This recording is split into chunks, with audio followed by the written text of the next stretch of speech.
انسان دوستوں، السلام علیکم۔ اللہ کے نام کے ساتھ جس کی رحمت پرجوش اور شفقت رحیمی ابدی ہے۔ ادبی لطیفے سلسلہ نمبر 36۔ لطیفے گفتگو کا حسن ہوتے ہیں۔ آج کا لطیفہ ہے صحیح بخاری۔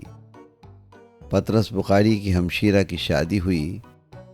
ایک ہی شخص اس تقریب میں ایسا تھا جس کی لمبی اور سفید داڑھی تھی۔ باقی تمام لوگ صفا چٹ یعنی دیسی اور بدیسی انگریز تھے۔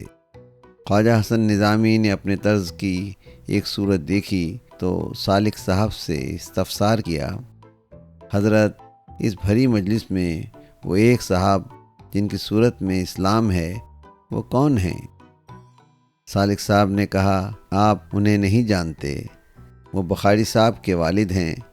خواجہ حسن نظامی نے مسکراتے ہوئے کہا، تو یہ کہیے کہ وہ صحیح بخاری ہیں۔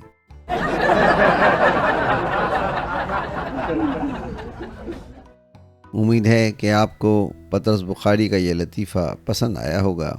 پسند آئے تو اپنی انگشت کلمہ کو تحریک دیں، میری ویڈیو کو لائک اور سبسکرائب کریں، اس سے میری کوشش کو جلا ملتی ہے۔ ویڈیو سننے کا بہت بہت شکریہ۔ آواز و پیشکش سراج الدین۔